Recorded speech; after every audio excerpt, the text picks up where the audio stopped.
Hello guys, meron na naman tayong kakaibang pansit. Ayan.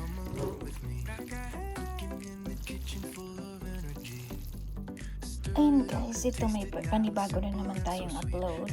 A short video. Hindi ko na kinuha yung paano gawin kasi usually we know how to cook rice noodles or pansit. Yes. Nagluluto ako ng iba-ibang klaseng noodles at ibang pasta. Ayan. Ito ngayon yung ating luto with black mushroom. Ayan. So, ganito. O black fungus.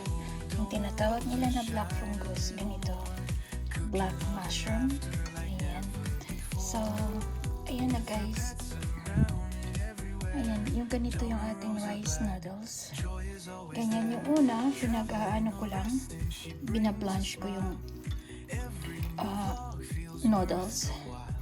Kasi nga hindi pwede i-direkta or ibabad muna natin sa tubig. No, kasi unang-una yung ginawa ko, naku, parang hindi ko alam kung paano lutuin. Kasi ano talaga, yung very sticky at napuputol siya na hindi yung ginawa ko na iba-blanch ko siya yung ganito, look, see, naging pa rin siya, maganda at hindi siya nag-sticky. So ayan yung aking ginawa. So syempre meron tayong mga sangkap at nilagyan ko siya ng chicken cubes, oyster sauce at saka soy sauce.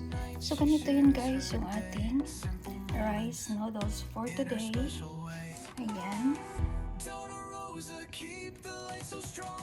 Kasi hindi na mawawala sa amin itong rice noodles every time, pasta every time, macaroni every time. Ayan. And potato every time. Ganun lang naman yung mga luto, yung mga kinakain nila. So ayan,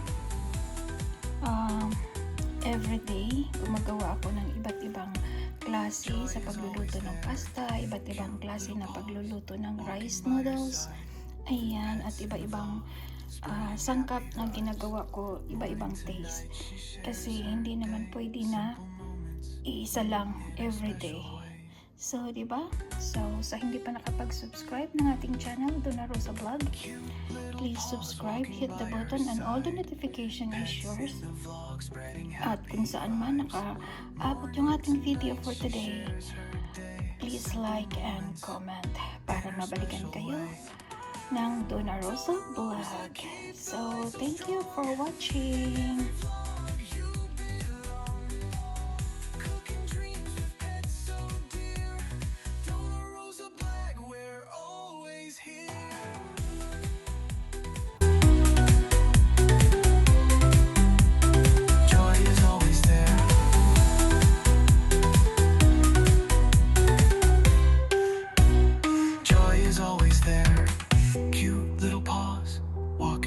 Side, pets in the vlog, spreading happy vibes. Morning to night, she shares her day, simple moments in her special way.